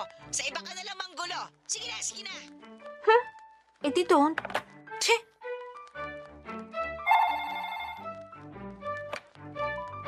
Hello? Hello? Andyan po si Michael? Michael? Opo, pakisabi naman si Sid. Maniningi lang sana ng inutang niya. Kailangan ko na kasi ng pera. Nako, same. Kailangan ko rin ng pera. Pwede ba siyang makausap? Gusto ko sana magkausap kayo para makasingil ka na. Kaya lang, wrong number ka eh. Sorry. Ito kasi yung binigay niyang number. Wala pa siyang cellphone number? Mas madali mo siya makakausap doon. Nawala raw kasi yung cellphone niya. Kaya telephone number niya yung binigay sa akin. Parang ganyan naman lagi pag tumatakas sa utang, no? Ililigaw ka palalo, wag lang mapush magbayad. Tama ka eh. Ano ulit pangalan mo? Missy ang pangalan ko. 22 years old, single. Ako naman si Sid. Ilang taong ka na? Single, married, it's complicated, may ka-talking stage. Ilan na ang nag-host? Single at hindi komplikado. Wala pang nag-host at mas lalong walang balak gawin. Ka-talking stage. Parang sa ngayon, ikaw pa lang tong babaeng nakakatok ko. Uy, ano ba yan, kuya? Landi na agad, wrong number ka naman. Ay, hindi ako naglalandi. Sinasabayan ko lang trip mo. Ayos yan, gusto ko yan. 5-star review ka sa akin. Kumusta ka naman? Okay lang ba makipagkwentuhan muna sa'yo? Pangtanggal lang ng inis dun sa nangutang sa akin. Walang problema, hindi naman ako busy eh. Tsaka naghahanap talaga ako ng ka-phone pal. Phone pal? Meron pa rin bang ganun ngayon? Parang maling henerasyon ka. Gusto ko kasi maranasan yung old school. Harut-harutan sa landline. Ah, gusto mo ng kaharutan. Hindi naman kaharutan lang, phone pal. Yung makakausap ko talaga ng maayos at mapagsasabihan ko ng mga nangyari sa akin at mga sikreto kapag medyo deep na yung friendship or relationship. Gets? Gets ko naman. Nakakatuwa ka naman. Hindi lahat ng Gen Z gusto ng ganito ha. Gusto nila, laging nakaka-video call yung crush nila. Ibahin mo ko. Gusto ko mysterious. Pwede ka ba sa ganito? G ako dyan. Para kunwari, nasa 80s or 90s tayo. Ang saya nito. Hindi ko inaasahan na noong mga oras na yon ay makikilala ko si Dexter. Wala pa akong masyadong tinatanong sa kanya sa first talk namin. Gusto ko kasi na habang tumatagal ay doon ko siya makilala. Yun kasi ang nakwento ni Mama sa akin. Hindi minadali ng parents ko ang pagkakakilala nila. Hindi katulad sa panahon ngayon na kasing bilis na ng pagbabago ng technology ang ligawan. Kaya mabilis ding natatapos dahil hindi pa nila nakikilala ng maayos ang mga nakakaligawan nila. Kaya sinabi ko sa sarili ko na I'll take it slow. Kasing slow ng simula ng love story ng parents ko. Mabagal man pero may pinuntahan. Hindi ko sinasabing jojowain ko na kaagad si Dexter ha, Papa Dudut. Gusto ko lang noon na ma-experience yung na-experience ng magulang ko sa paggamit ng telepono. Kung magwo-workout man kami ni Dexter, edi masaya. Kung hindi, edi tatanggapin ko na lamang na hindi ako para sa telepono. Para ako sa cellphone at para ako sa social media. Naaliw ako makipagkwentuhan kay Dexter, Papa Dudut. Matalino siya at marami akong natutunan sa kanya.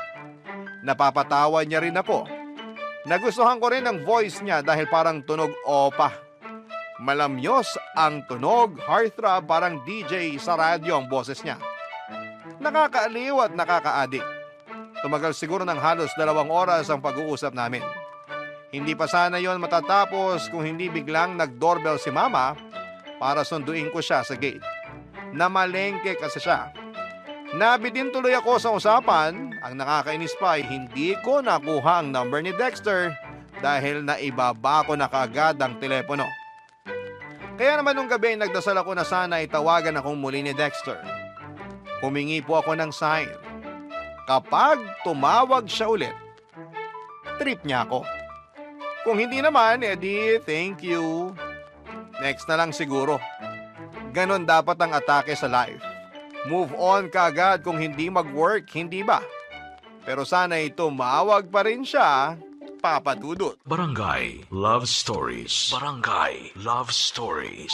Mula nang nakausap ko si Dexter ay lagi ko nang binabantayan ang telepono namin. Panay ang hiling ko at dasal ko na sana'y tawagan niya ako ulit. Pagkatapos ng klase, nagmamadali na akong umuwi ng bahay para makatambay na sa pwesto ng telepono namin. Nakahanda na rin ang merienda ko habang naghihintay sa tawag ni Dexter. Napansin ng mga kaklase at friends ko ang pagmamadali ko lagi na makauwi sa bahay. Nagtatampo na yung friends ko kasi hindi ko na sila nakakasama sa pagsasayaw o pagpatol sa mga trending na sayaw o kanta. Dati kasi ako lagi ang leader nila sa paghahanap ng mga trending, sa akin nakatoka yon. Pero mula nung nakausap ko na si Dexter ay hindi ko na yon ginawang priority. Priority ko nang makauwi lang ng maaga after ng class at saka mag-abang ng tawag niya. Nakakainis lang kasi hindi pa rin niya ako tinatawagan. Feeling ko noon napilitan lamang siyang makipag-usap sa akin para hindi naman nakakahiya na inabala niya ako dahil maling number ang tinawagan niya. Pero halos 2 oras kasi kaming nagkwentuhan. So feeling ko ay may something sa amin.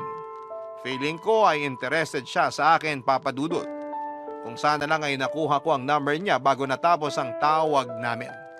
Nainis tuloy ako sa sarili ko pero hindi ako nawala ng pag-asa. Nagabang pa rin ako at minsan ay nagdasal ako na sana kahit na ma-wrong number ulit siya at matawagan ulit ang telepono namin. Ganon ko kagustong makausap muli si Dexter. Ewan ko ba, may pull talaga akong nafe-feel noong nagkausap kami. Feeling ko ay soulmates kaming dalawa. Napansin na rin ni Mama na lagi ako nakatambay sa telepono. Lalo na't bihira na rin akong tumutulong sa mga gawaing bahay kasi nga ay mas gusto kong nakatitig lamang sa telephone namin, Papa Dudut.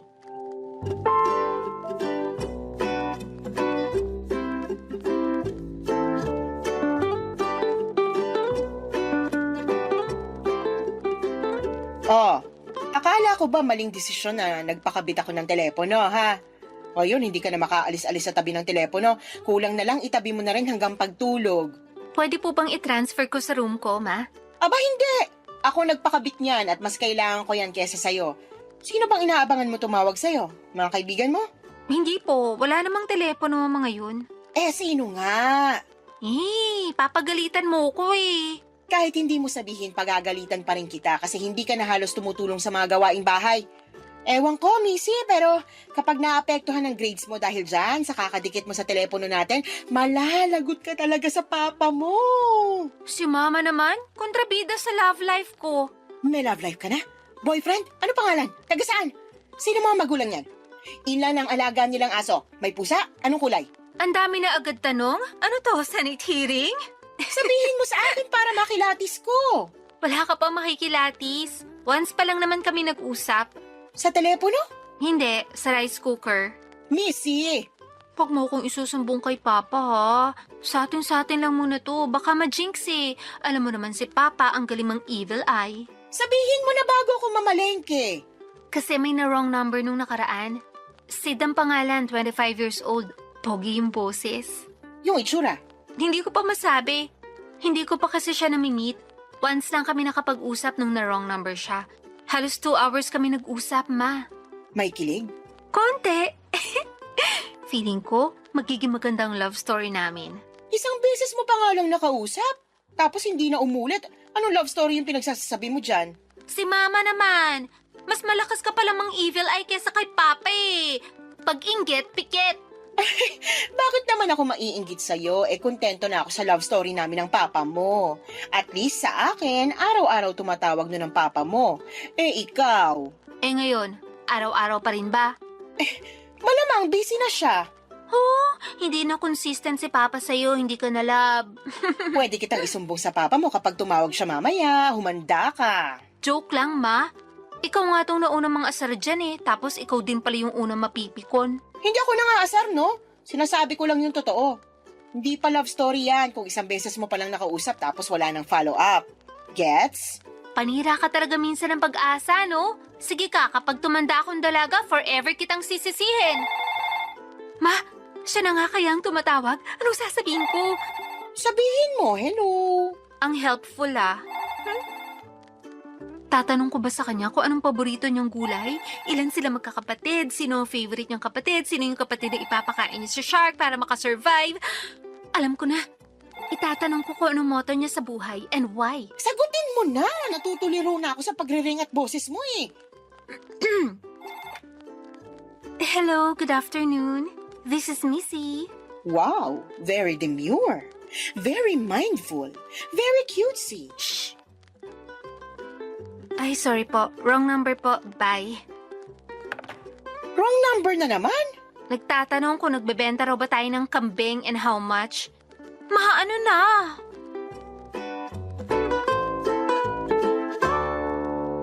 Napatawa na lang si Mama sa na-experience ko, Papa Dudut. Kahit ako ay gusto ko na ring matawa noon. Bakit ba kasi ako umaasa noon na tatawag muli si Dexter? Bakit ba ako umaasa na mauuwi sa nakakakilig na love story ang nangyayari sa amin?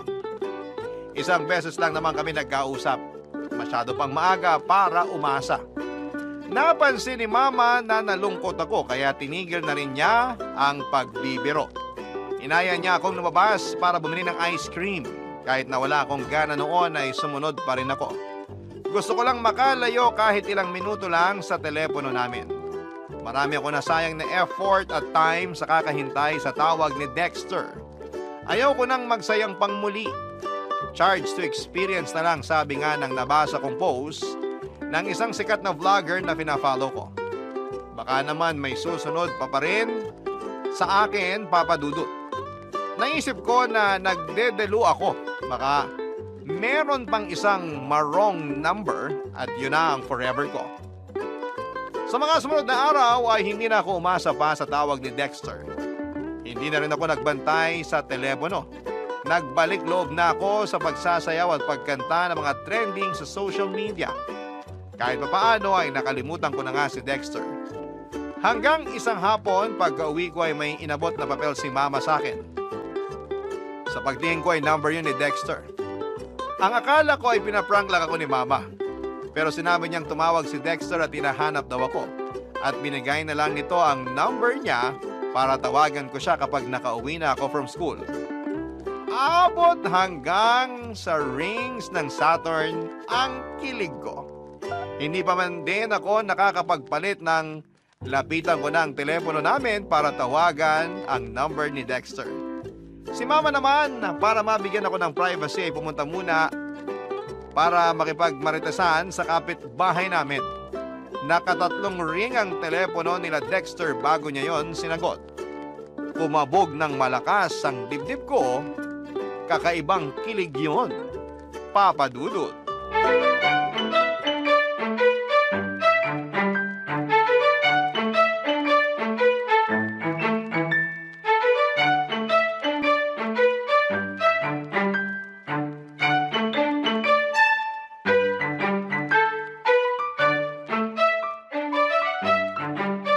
Kala ko hindi ka natatawag. Parang inaabangan mo ang tawag ko ah. Hindi ah. Okay lang. Sinumbong ka na ng mama mo sa akin. Akala raw niya hindi na ako tatawag sa'yo. Inaabangan mo talaga ang tawag ko. Bakit ikaw? Hindi mo inaabangan na makausap ulit ako? Ibibigay ko ba ang telephone number ko kung hindi? Ilang linggo mo kaya akong ginost, no? Nakitawag lang kasi ako dati sa tindahan. Oh, bakit ka tumili? Alam mo ba, si mama ko nakikitawag lang din sa telepono ng tindahan dati para lang makausap si Papa. Sabi niya, 5 pesos per 3 minutes ang bayaran. Ang galing naman. Parang nauulit ang kwento nila sa atin. Kaya nga eh. Pero huwag kang mag-alala. Hindi na ako makikitawag sa tindahan para makausap ka. So, hindi mo na ako tatawagan? Ayoko magtampo pero gusto kong i-validate tong feelings ko. Hindi mo muna ako pinatapos. Ang ibig kong sabihin, hindi ko na kailangang makitawag pa sa tindahan. Kasi nagpakabit na ako ng telepono para makausap ka. Unlimited, hindi per 3 minutes lang. Ginawa mo yon for me? Modern day Prince Charming ka talaga. Pero pasensya ka na talaga ha, kung napaghintay kita ng 1 linggo. Nagkaroon kasi ng problema dun sa nagkabit ng linya ko. Ang hassle. Hayaan mo na. Ang importante, nakakapag-usap na tayo. Tatawagan mo ulit ako, ha? Oo naman. Sabihin mo lang kung anong oras kita pwedeng tawagan.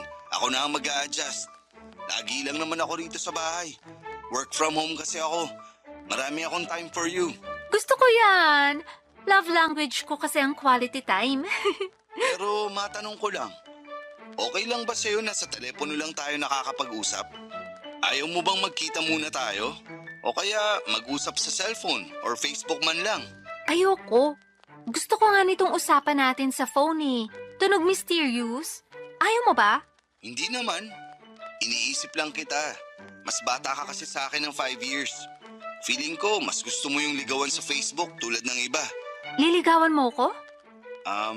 Pwede ba? Oo naman. Nagtatanong ka pa? Para saan pa ang ilang linggo na paghihintay ko sa'yo kung babasta rin din pala kita? Para naman akong crazy nun. Hindi ko alam pero kinilig ako bigla. Ganito pala yun. Ang sarap sa pakiramdam. Parang may nangingiliti ng lungs ko. Ay, Hindi ka pa ba nakaka-experience ng kilig? Wawa naman. Busy kasi sa trabaho at sa parents ko. Parang wala akong time para makaramdam ng kilig. Hayaan mo, bigyan mo lang ako ng time at ako nang bahala magpakilig sa'yo. Deal? Deal. Kumain ka na po?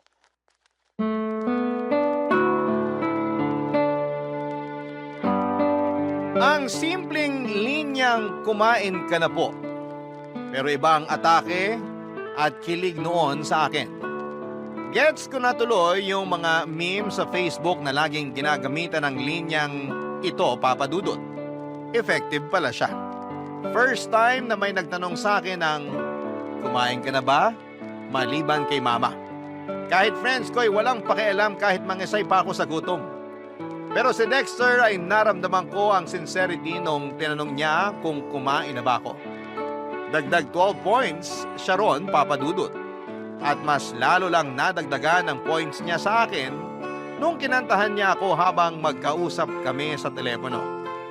Pinipigilan ko lang na tumili dahil baka isipin niya patay na patay ako sa kanya, which is true naman. Pero it's too early na ipakita yon sa kanya, hindi ba? Kunwari, dalagang Pilipina ako ng 80s. Ang exciting talaga, Papa Dudut. Hindi muna pala ako nagkwento kay Mama tungkol kay Dexter.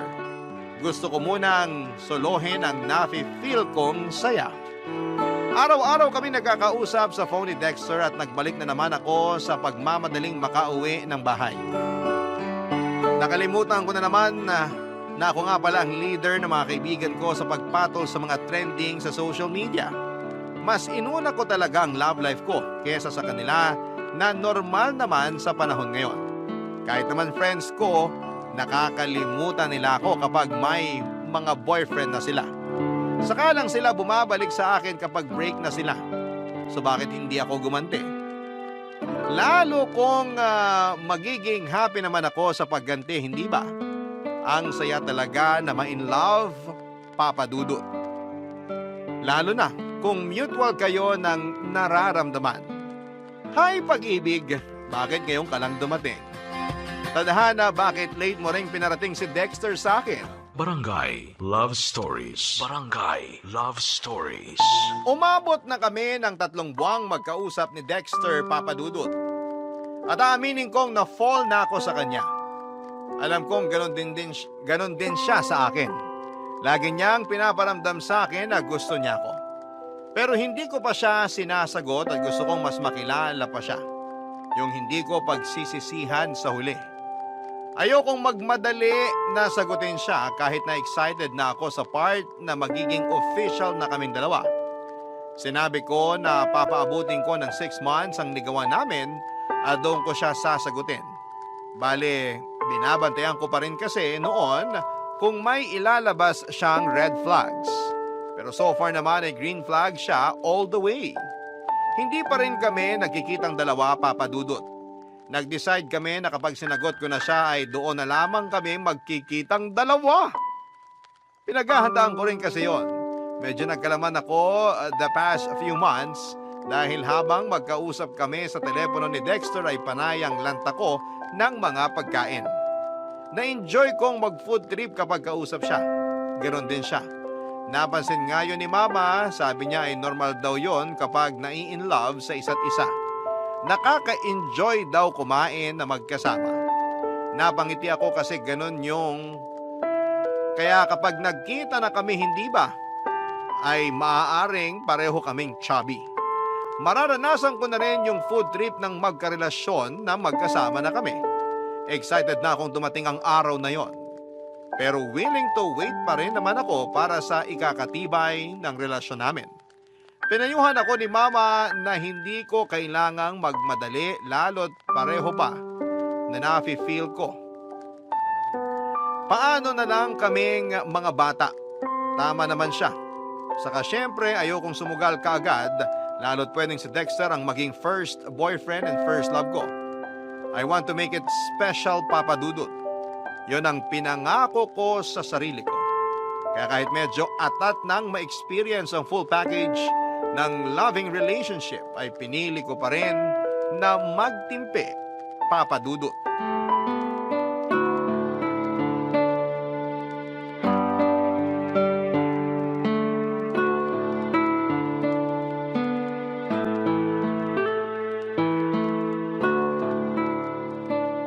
Akala ko hindi mo nasasagutin ang telepono nyo.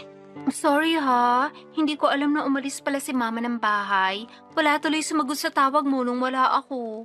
Nasaan ka ba nun? Nag-alala ako eh. Baka ka ako, nakakita ka na ng opa sa daan at nakalimutan mo na ako. Che! May pinag-usapan pa kasi kami para sa thesis namin ng mga classmate ko. Medyo natagalan kasi may mga binackstab pa. Mas inuna mo pa ang pagbabackstab kaysa sa akin. Huwag ka na magtampo, baby ko. Baby mo ako? Psh, kainis to. Nabigla lang ako. Ekis, babawiin ko. Saka na kita tatawaging baby kapag sinagot na kita. When kaya? Sorry, excited. Excited na rin naman ako. Kaya lang, wait pa tayo ng konti. Darating din tayo dyan. Alam ko naman. Kaya lang... Kaya lang, gusto ko na talagang makadate ka. Masolo kita. Kung magde-date na tayo, ano bang plano mo? Marami na akong naplano. Pero yung gusto ko, ipasyal ka sa mga museum sa Maynila. Ipapakita ko sa'yo na walang kahit na anong sining ang papantay sa kagandahan mo. Nax, mukhang pinaghandaan mo yung pambobola mo na yan, ha? 2 weeks kong inanda yan. Purihin mo naman. Pwede na rin. Tsaka ano pa? Tapos, maglalakad tayo sa Fort Santiago. Magbabaon ako ng kape natin. Ako mismo ang magtitimpla. May binili na nga akong mga thermal flask para sa ating dalawa. Isang black at isang pink. Yung black sa'yo, kasi yun ang paborito mong kulay. At yung pink naman sa akin, kasi yun ang gusto ko. Gusto ko yan. Ipagtimpla mo ako ng kape. Mas gusto ko yan kesa sa mga nabibili sa mga shallow na coffee shop. Tapos, ikaw nang bahala sa biskwit, ha? Kung papayag ka nga, magluluto sana ako ng adobong manok. Tapos lalagyan ko ng maraming itlog pugo at sili. Picnic tayo. Gusto ko yan, ha? Picnic at adobong maanghang. Damihan mo ang siling labuyo. Paborito ko yun. Ikaw pa ba? Malakas ka sa akin eh. Tapos sa gabi, maglalakad tayo sa Jones Bridge. Maganda ang pailaw dun sa gabi. Para tayong nasa Hong Kong o Paris. Hindi pa ako nakapunta dun. Sige, puntahan natin. Bili ka ng chocolates at pulveron na para habang naglalakad may nakakain tayo. Hindi mo na kailangang sabihin yan. Bibili talaga ako. Lagi mo kayang sinasabi na paborito mo ang chocolates at pulburon. Lalo yung may kahalong durog na mani. Ay, pero magsimba pala muna tayo. Okay lang ba sa'yo? Mukha na ba akong demonyo para tanungin mo kung okay lang sa akin na magsimba? Baka lang kasi hindi mo na isali sa itinerary ng date natin. Gusto ko, hanapin mo ang pinakalumang simbahan sa Maynila. Doon tayo magsimba. Marami na kasing dininig ng mga hiling at dasal ang mga lumang simbahan. Sabi ni Mama sa akin, dasal daw ng ilang dekada ang nagpapatibay ng mga lumang simbahan. Sakto! Dadalhin kita sa San Agustin Church. Yun ang pinakalumang simbahan dun. Alam mo ba na yun lang ang simbahan na nakaligtas sa mga matitinding pagbomba ng World War II? Wow! Hindi ko alam yan Kakainis ka. Oh, bakit naman nakakainis ako? Kaya ang daling ma-fall sa'yo kasi ang talino mo.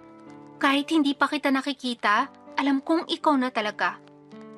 Ang gwapo ng utak mo, boy! Parang masama pa ang loob mo na ako na ang dawan para sa'yo. Masama lang ang loob ko kasi hindi na ako makapaghintay na makita ka. Pero alam kong kailangan ko pa maghintay. Totoo ang sinabi ko kay Dexter kaya mabilis din akong nahulog sa kanya dahil sa katalinuhan nito. Hindi kasi ako masyadong matalino.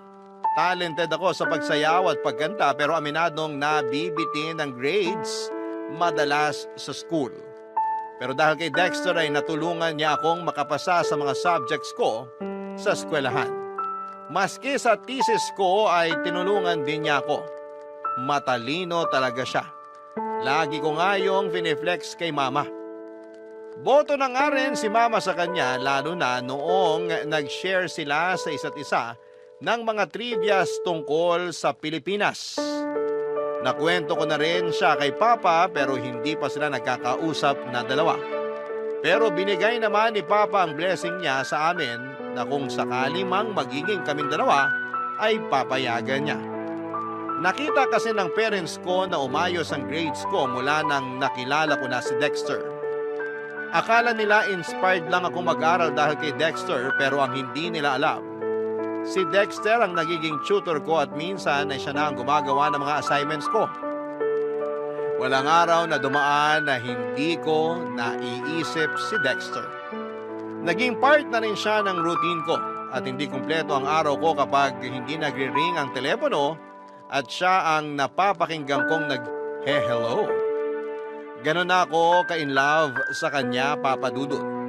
Patuloy pa rin ang efforts niya sa akin at lagi siyang nagpapadala ng pulburon sa akin weekly at may kasama pa yung isang pink na rosas. Ano ba bang hihilingin ko sa first love and first boyfriend ko kung sakali? Kahit na hindi kami magkatuluyan, sa huli ay sigurado ako na isa ito sa mga kilig story ko pagtanda. Hindi ko na nga mahintay pa na umabot ng 6 months bago ko siya sagutin. Sinabi ko na sa kanya na gusto ko nang magkita kami. Balak ko kasi noon na sagutin siya in person para makita ko kung gaano siya kasaya na napasagot na niya ako. Tinawagan ko siya isang gabi nang hindi pa ako makatulog. Nagulat nga siya dahil siya lagi ang unang tumatawag sa aming dalawa, Papa Dudut.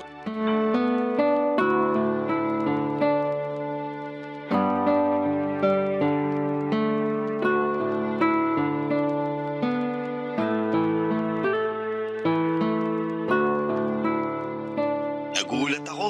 Bakit bigla kang tumawag? Ayaw mo ba? Gusto ko, syempre. Kung hindi nga ako makakaistorbo sa pag-aaral mo hindi ko natitigilan ng pagtawag sa'yo. Naisip lang kasi kita. Na-miss. Sakto nga kanina bago ka tumawag. Iniisip din kita. Na-miss din kita. Kanina ko pa nga ini-imagine ang totoong itsura mo eh. Sana naman. Hindi ako dehado sa imagination mo, ha? Naku, hindi ah. Ikaw nga tong pinakagwapong lalaki na na-imagine ko. Huwag mo naman masyadong taasan ang expectations mo sa itsura ko, ha? Baka hindi ko naman mabuhat yan. Kasalanan mo naman kasi. Sobrang green flag ka. Puro magaganda lagi nakikita ko sa'yo. Paano kung may pangit kang makita sa akin? Bakit? Pangit ka ba? Uy, hindi ako pangit. Grabe, pag pangit, itsura agad. Hindi mo na itatanong pero sabi nila, malaki ang hawig ko kay David Licao ko. Sayang. Bakit sayang? Hindi ko kasi kamukha si Barbie Fortesa. Match na sana tayo. Kahit mukha ka pang talampakan at hinliliit ni Barbie Fortesa, para sa akin, ikaw pa rin ang pinakamaganda. Walang tatalo, kahit sino. Tingnan mo na. Kaya ang taas ng expectations ko sa'yo dahil dyan sa panglalandi mo sa akin. Ay naku. Awat na ba ako sa paglalandi sa'yo? Wag! Dapat nga sobrahan mo pa kasi... Kasi ano? Kasi malapit na kitang sagutin. Wala pang 6 months ha. Ayaw mo ba? Gusto ko siyempre. Ako nga tong atat sa atin lagi. Magkita tayo bukas? Sunduin mo ako sa school? Ano hindi ako pwede bukas. Sasamahan ko magpa-check up tatay ko. Sa Friday kaya? Sakto wala na akong pasok kinabukasan. G? Hindi rin ako pwede ng Friday. Check up naman ni nanay. Bakit kaya hindi mo nalang pagsabayin ng check-up ng nanay at tatay mo sa loob lang ng isang araw? Para hindi ka na rin mapagod. Magkaiba kasi sila ng doktor. Medyo magkalayo yung mga clinic. Sa weekend? Di ba day off mo sa work pag weekend? Wala rin akong pasok. Rest day ko yon kasi hindi muna namin aasikasuhin yung thesis namin. Ano na, G? Teka. Itatanong ko kay nanay kung wala silang lakad. Bakit kailangan mo pang tanungin? Para ano? Magtatanong lang ako. Ewan, gusto ko lang magtanong. Kung pagaganahin ko ang toyo ko ngayon, iisipin ko na ayaw mo akong makita. Hindi naman sa ganun. Pero mukhang alanganin din ako nitong weekend.